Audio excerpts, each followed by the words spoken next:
வணக்கம் விவஸ். கடலூர் மாவட்டம் பண்ருட்டி திருவதிகையில் இருக்கிற அக்காத்தம்மன் கோவில், ரங்கநாத பெருமாள் கோவில், சரணாராயண பெருமாள் கோவில் பார்த்தோம் லாஸ்ட் வீடியோவில். இந்த வீடியோவில் வீரட்டானேஸ்வரர் கோவிலை பற்றி பார்க்கலாம் வாங்க. இந்தியாவில் 12 ஜோதில லிங்கம் இருக்கிற மாதிரி தமிழ்நாட்டில் 8 அஷ்ட வீரட்டானங்கள் இருக்குது. சிவபெருமான் இங்கெல்லாம் அவர் போர் புரிஞ்ச இடம் அப்படின்னு சொல்லுவாங்க. பிரம்மன் தலை அறிந்தது திருக்கண்டியூர், அந்தகாசூரனை நலித்தது திருக்கோவிலூர், திரிபுரம் எரித்தது திருவடிகை, தக்கனை தண்டித்தது திருப்பற்றியல்லூர், தலந்தர சூரனை கொன்றது திருவிற்குடி, யானை தோலை உரித்தது திருவள்ளூர், காமனை காய்த்தது திருக்குறுங்கை, இமயனை எரித்தது திருக்கடையூர். 63 நாயன்மார்களில் திருநாவுக்கரசரும் அவருடைய தமக்கை திருவதியாரும் இங்கே தான் சைவ நெறிகளை பரப்பினாங்க என்று அழைக்கப்படுற திருநாவுக்கரசர் பாடிய முதல் பதிகத்தை நம்ம கேட்போம்.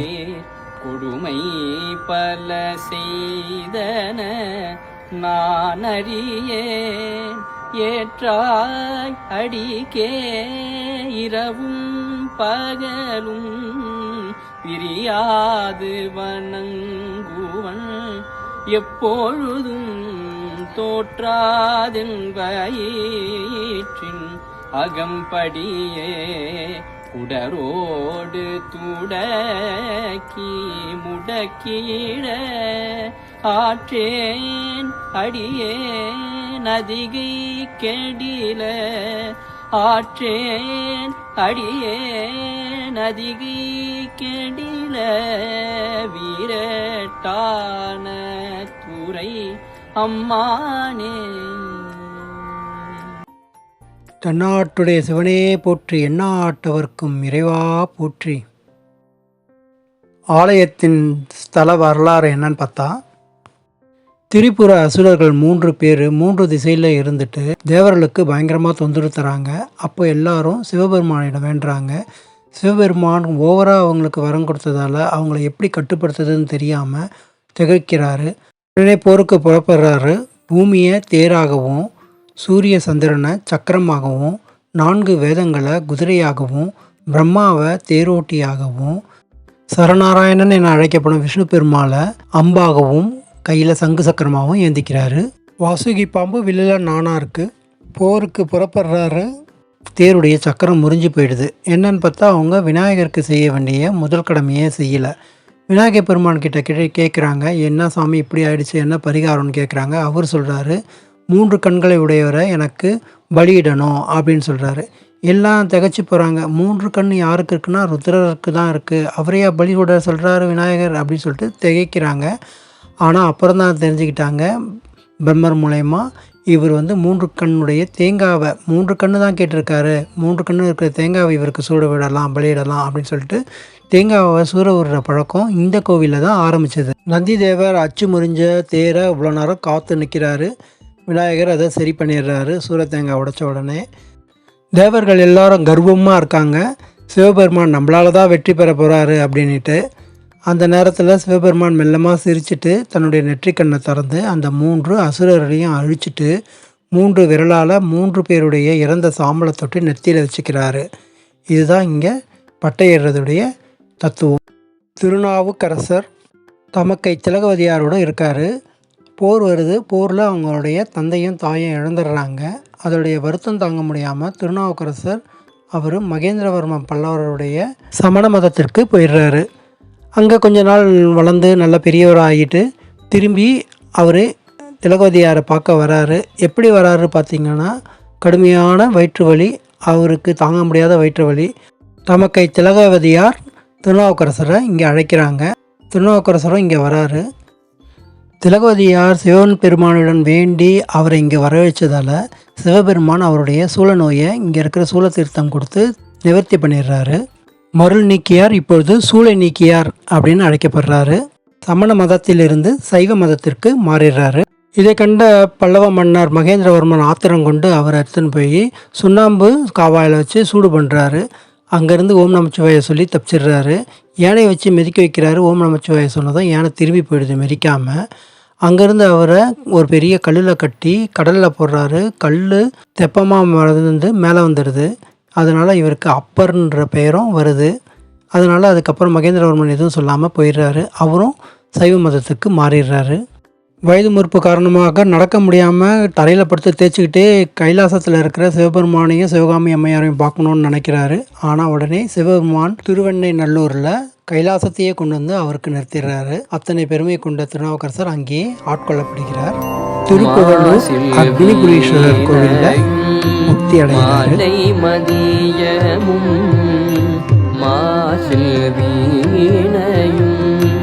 மாலை மதியமும் வீசு தென்றலும் வீங்கிலவே நீளும் மூசு வண்டரை பொய்கையும் போன்றதே ஈசன் எந்தை இணையடி நீழலே மூசு வண்டரை பொய்கையும் போன்றதே ஈசன் எந்தை இணையடி நீழலே.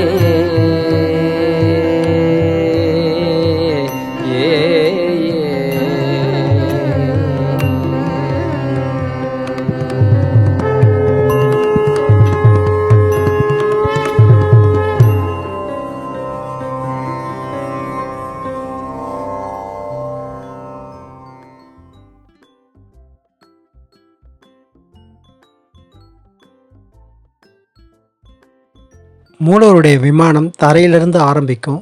தரையை சுற்றி ஃபுல்லாகவே சுதை சிற்பங்கள், எல்லா விதமான சிவபெருமானின் அவதாரங்களும் இருக்கும். பார்க்கவே பிரம்மாண்டமாக இருக்கும்.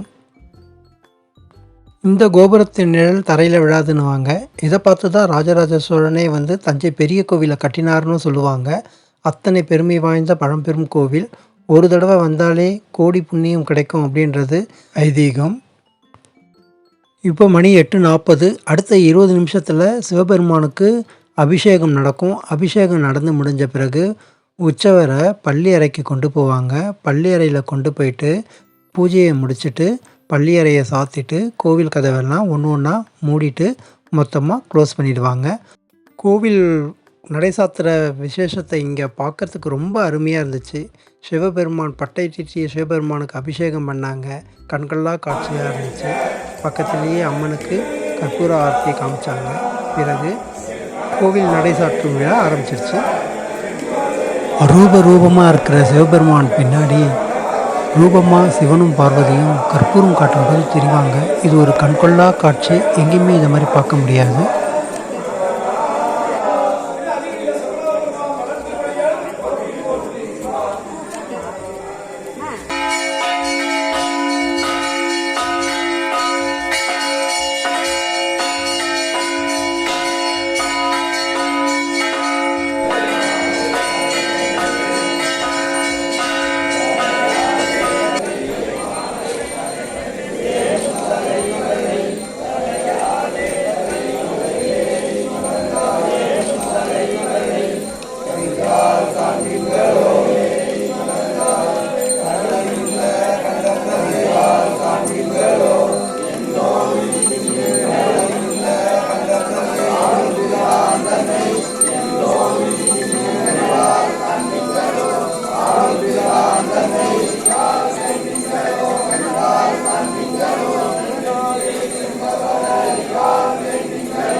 சிவாய நம ஓம் ஹராய நம ஓம்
ஓகே விவர்ஸ், நாம் இப்போ கிளம்புற நேரம் ஆயிடுச்சு. Please like and subscribe suppose it is useful for you. See you. Bye bye.